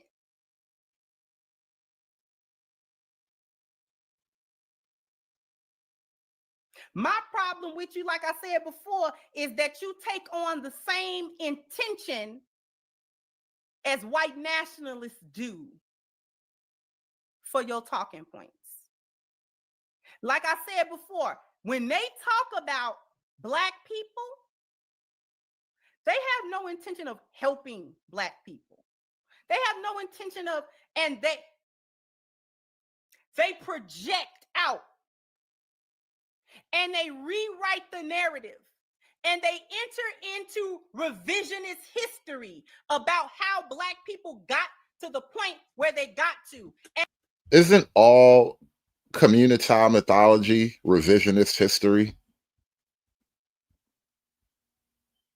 I mean, isn't that like a token of Black culture, is to revise the history?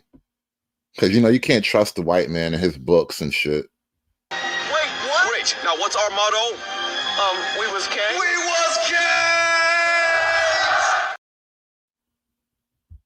And in an effort to erase what I said was the historical, environmental, social, and economic context as to why we're here where we are today, in order to erase that, they have arguments such as the bootstrap argument, and they castigate Black people for not being in an equal socio-economic space than white people. And they dismiss it by saying, we are now in a free country.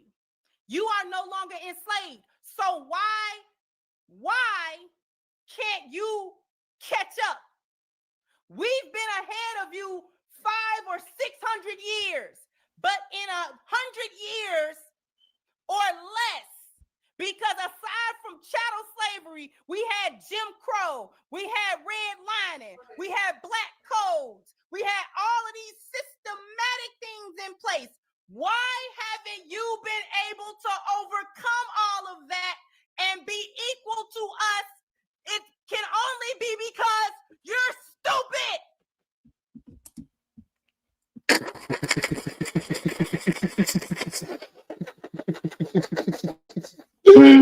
Oh, the frustration. Oh my God. The frustration of it all. Nigga, please.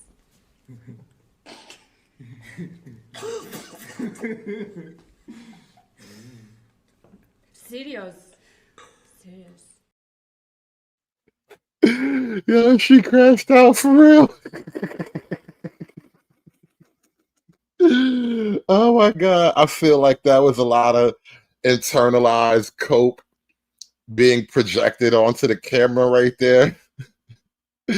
Like that was a lot of like self-loathing being projected onto everybody else. Like we have to carry the weight of her self-loathing and her Black bitterness now. Free country. You are no longer enslaved. So why as the bootstrap argument, and they castigate Black people for not being in an equal socio-economic space than white people. And they dismiss it by saying, we are now in a free country. You are no longer enslaved. So why can't you catch up? We've been ahead of you 500 or 600 years, but in 100 years or less. Now think about what she's saying though, and this is what I mean about cope. If we've been ahead of you, and I'm sticking in her framework entirely, right? If Group A has been ahead of Group B by 500 years, right? 500 years apart, according to her. Why would you even expect to have parity in a simple 100 years? How awesome do you think you are that you should just have, you can just overcome a 500-year gap?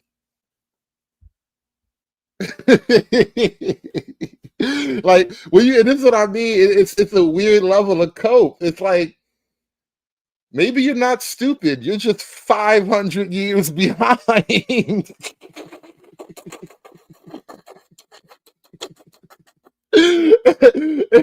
Like it is a crazy level of cope because you kind of just laid it out right there. Nobody called you stupid. You're just 500 or 400 years behind, okay? That's not you. That's not me calling you stupid. That's me saying it's going to take you a long time to catch up. So stop asking me for all this money that you don't really need. There is no amount of money that can make up for 400 years. All right? There is no dollar sign that you can come up with that will equivalate 400 years. How do it equivalate? And this is why it's all really cope when you think about it. In an equal socio-economic space than white people. And they dismiss it by saying, What do you mean these people are easy targets? She is a heavyweight thought intellectual of the black manosphere, all right? She is an intellectual of the manosphere. What do you mean this is an easy target? Look at how big her head is. She got knowledge in that shit, nigga. Oh, I can't believe you would disrespect her wisdom like that. She is intellectual. Niggas be tripping. You hate black women. That's your problem. we are now in a free country. You are no longer enslaved. So why can't you catch up? We've been ahead of you 500 or 600 years, but in 100 years or less, because aside from chattel slavery, we had Jim Crow, we had redlining, we had black codes, we had all of these systematic things in place. Why haven't you been able to overcome all of that and be equal to us? It can only be because you're stupid. No, it's because 400 years is a long fucking time.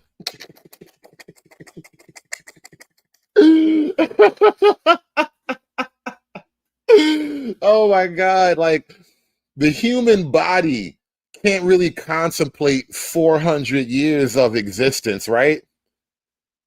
That is like so many lifetimes strung together one after the next, like 400 years. Oh my God, that is a long time. And listen, bro, don't put me in that pile. I was never on her team like that. I just let her be.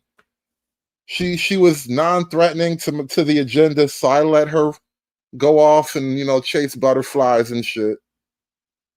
But now that we're here, 400 years is a long time. I mean, I don't think she's considered, because we had this whole conversation about African time, right? That's I think we're back to African time again, bro. It's like the lessons of African time are always with us, man. She cannot quite grasp the true significance of 400 years. Like, and do you know what the African mind, like, is there a conception of 400 years in the African time frame? Like, yeah, we would have to convert that to moon cycles or some shit. Like, what is 400 years in the African conception of time? Because when you think about it, the African version of time is basically, we were here chilling and shit, and then the white man showed up and started counting how many days and nights there were. That's more or less the African conception of time. We was just here, kangs and shit, and then the white man came up and started counting the days. Because before that, we really didn't count days. We just knew that some shit happened way before now, but we never bothered to like measure out meticulously the amount of time. And I mean, time itself wasn't even a structured, organized concept yet. So imagine trying to explain the power of 400 years of growth and expansion and research and conquest and exploration to a people who don't actually understand the concept of time. 400 years equals 6,000 Jordans. Oh, I'm dying here. I'm dying. No. Can you convert time into Jordans?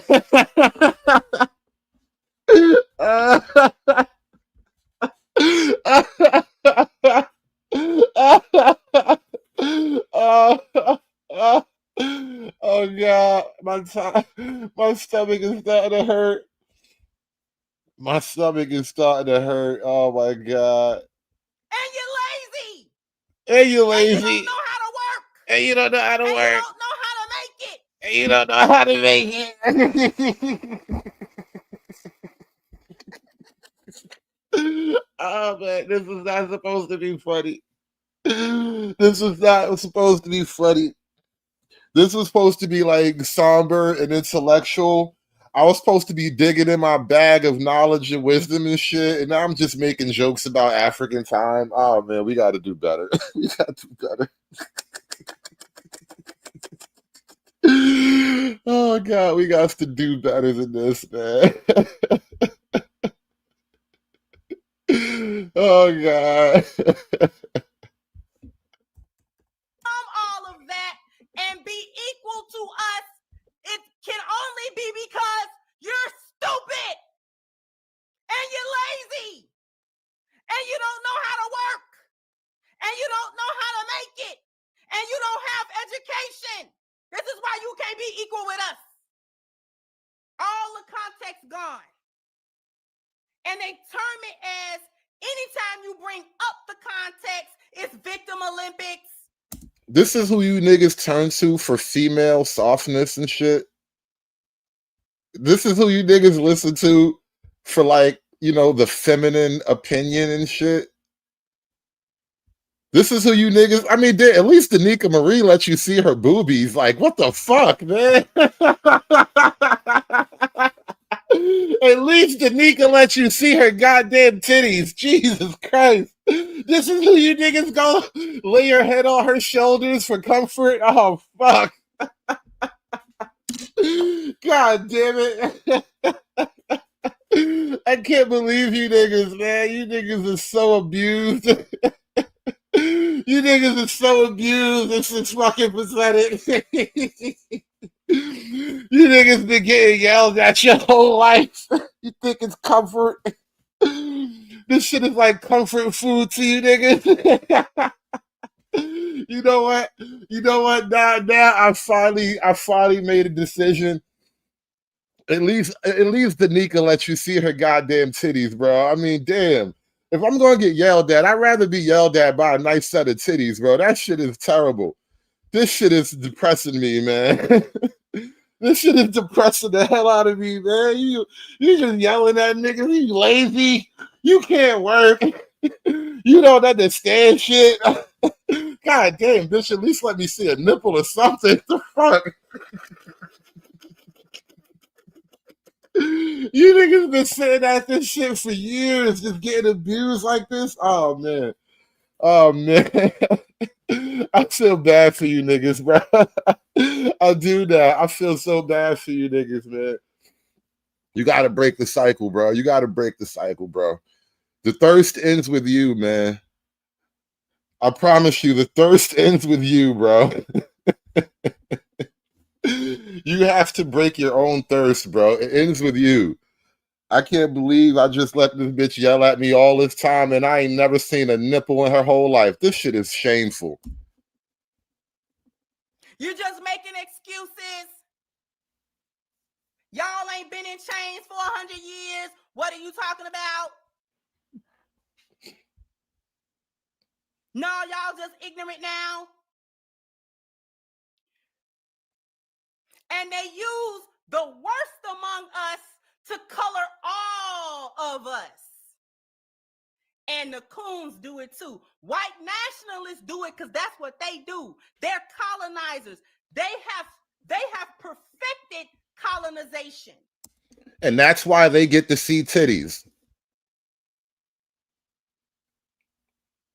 That's exactly why they get to see titties. They bitches don't yell at them fully clothed with headscarves on and shit. You conquer some shit, it comes with titties.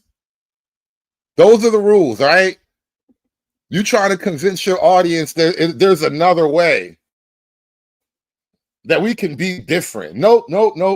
The rules haven't changed in 1,000 years. You conquer some shit, it comes with titties. That's the way it is. Of the mind as well as of the physical land and body. They've perfected it. They know how to colonize your mind. How else do you think that chattel slavery, as brutal and Your whole audience wants to colonize your titties, and they've been waiting patiently, just sitting there hoping for a slip, a side boob, anything. Hundreds of niggas every night trying to colonize your titties. Here you are trying to speak bad about colonizers. Bitches be on some shit, goddamn it, I tell you. heinous as it was lasted so many years? How do you think that it did that? Where do you think we get the concepts of house Negro and all that kind of stuff from? Because the colonization takes place up here. They've all. She is colonizing her audience's mind right now. She is colonizing minds as we speak. You think you slick. You think I don't know what you up to. You trying to talk shit about colonizing minds while you colonize minds.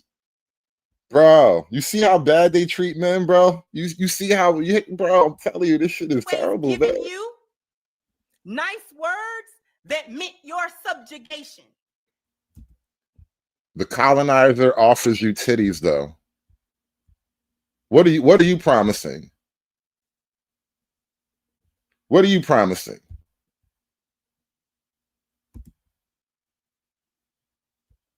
They've always said things in a way that was meant to make you think of it a certain way. They think of it a different way.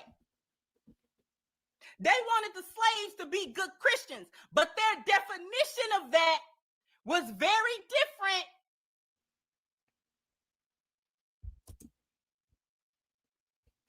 What is going through her mind right now? What are you smiling about? And I know what she's smiling about. You know you got these niggas. By the power of the head wrap, you got these niggas. This is what the mind colonizer looks like right here. Muslim nudist colony. You got these niggas. Oh my God. Oh man. You know, it feels so wild. I can't believe I've come to this conclusion. But damn, man, at least Danica lets you look at her titties a little bit, you know. And she married, she ain't going with none of you niggas, but at least she lets you, let you get distracted and shit.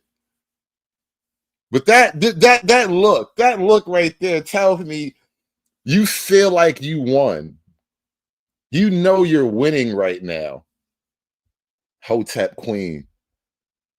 Got him. Got these niggas all hyped up about colonization. They ain't never gonna think about these titties ever again. All I got to do is keep talking about the colonizer and the white man, and they'll totally forget that I have gigantic titties. A lot of people seem to not understand me. Science proves that the black woman is God. We're not just saying that. And the black and Latino woman, they manifested themselves out of dark matter energy. All right. I believe the black woman is God. Black woman, God. I don't believe God, no man. I believe God, a black woman. The black woman is God. But my number one subject matter is the black woman is God. That's first and foremost. Black woman is God. The black woman is still God. You're God, black woman. The black woman is God. She is the creator. She is the sustainer. She is the provider. She is the first teacher of the children. She is everything to the black race. But don't get it wrong. I am still a white man's whore. Then what the Bible said, or what Christianity was really supposed to be, they justified everything they were doing by telling you were being good to allow them to subjugate you. God was pleased with your subjugation. And if you were to be a person of, this is back to that moral manipulation. Black women hate the Bible because the Bible says directly that you are under your husband and black women cannot, absolutely will not abide by any rules that look like that, sound like that, or even shape like that.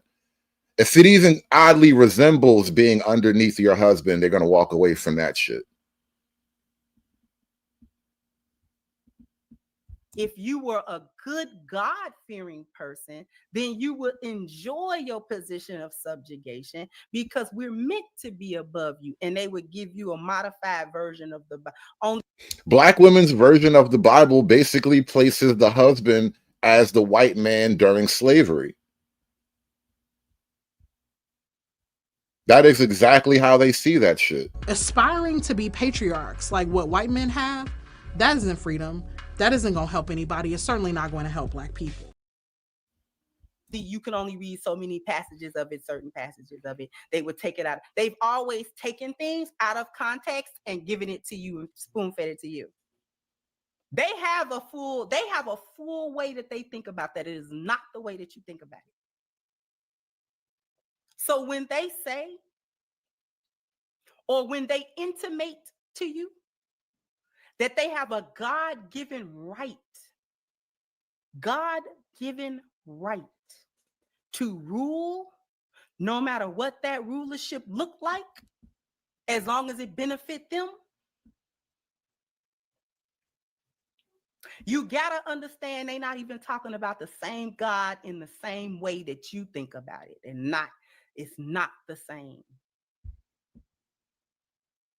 And see, when they reject the Bible or Christianity, it's also a rejection of patriarchy itself. And it's a clever twofer, two birds and one stone. They God did tell them to do that. They God is not Allah subhanahu wa ta'ala, not the Most High, not the Lord of the heavens and the earth and everything in between. That's not their God. Did you just say a Star Wars name? He did tell them to do that. They God is not Allah subhanahu wa ta'ala. Yeah, okay, I'm good. I'm good. Not the Most High, not the Lord of the heavens and the earth and everything in between. That's not their God.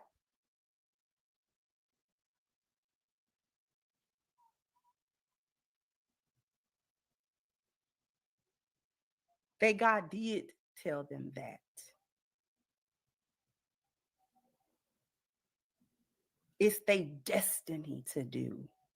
They're destined for. This is how they talk. This is how they talk about themselves. You're not included in that. I don't care how you. I wonder how Allah feels about you talking to all these men.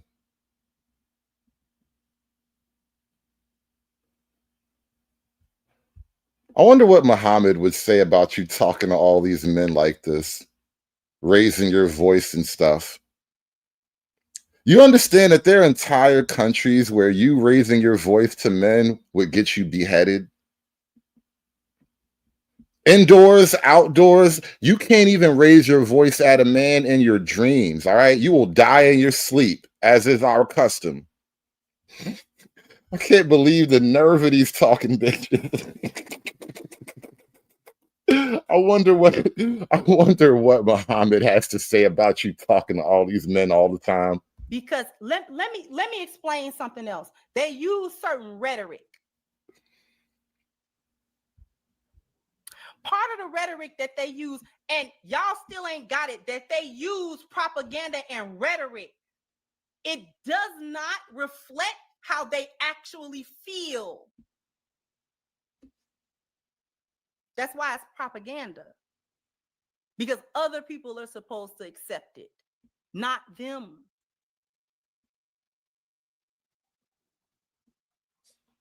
I'll give you an example.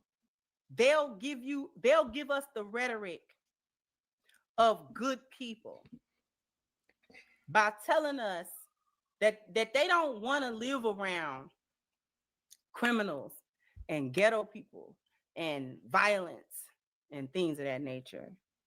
Well, who would? You talk about that like it's a bad thing. which would give somebody else the impression that they were okay with other cultures and ethnicities as long as the people of those cultures and ethnicities did not engage in those behaviors. This is where you really get the coon from. Because the coon says, oh, that is how I get massa's approval. He told me what kind of good Negro I got to be. Because they had a certain, they had Civilization has rules. Civilization is hard. They had their good Negro stuff. Folks that they said was good Negroes, sweet Negroes. That don't mean that they have ever in their life liked or loved or associated with or related themselves to or got hand in hand with any Black people. Why is that a crime?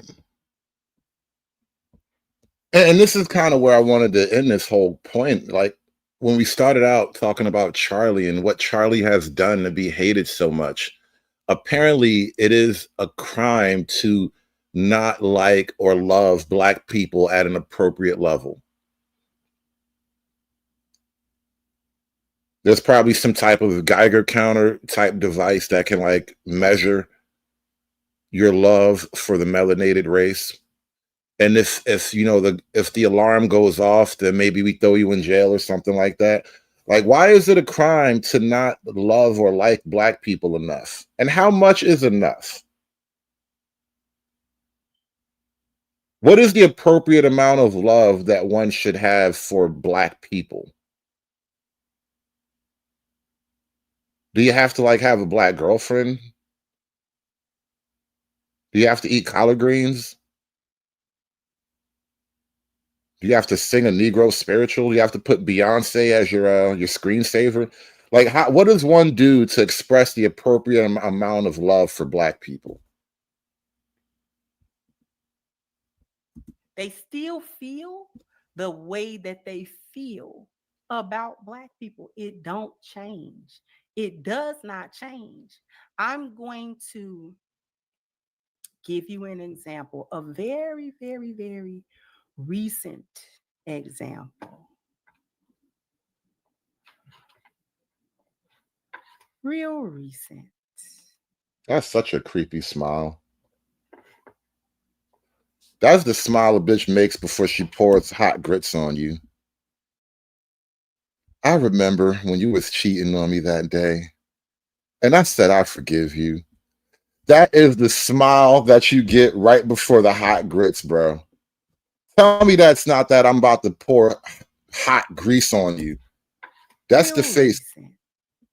Tell me that's not the face you get right before you throw the toaster in the bathtub. Bro. I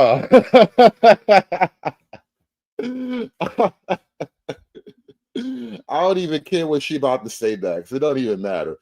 I want to leave you guys with that creep face right there. That is amazing. Damn, son. That's the face you get right before she stabs you in the balls with an ice pick. I was just playing.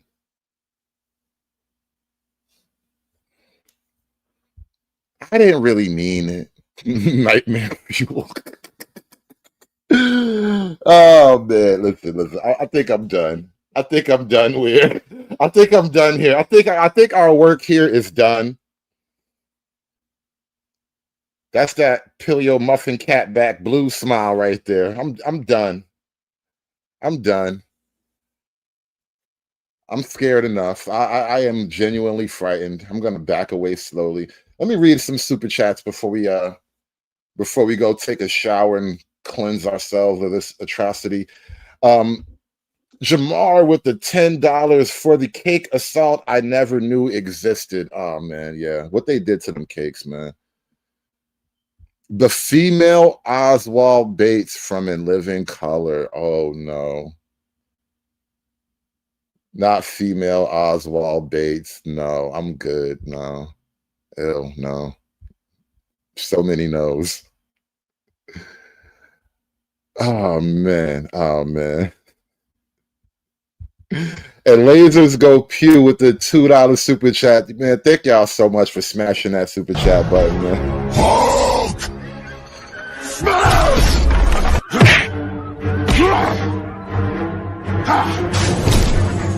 Smash you!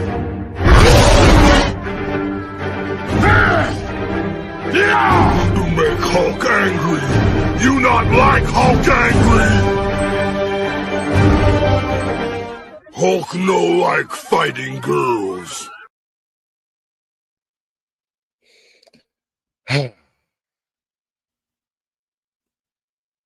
Yeah, I was dead serious. I'm gonna leave you guys with that face right there. That is the liberation smile. That is the smile of freedom right there. That is the smile of Black liberation, man.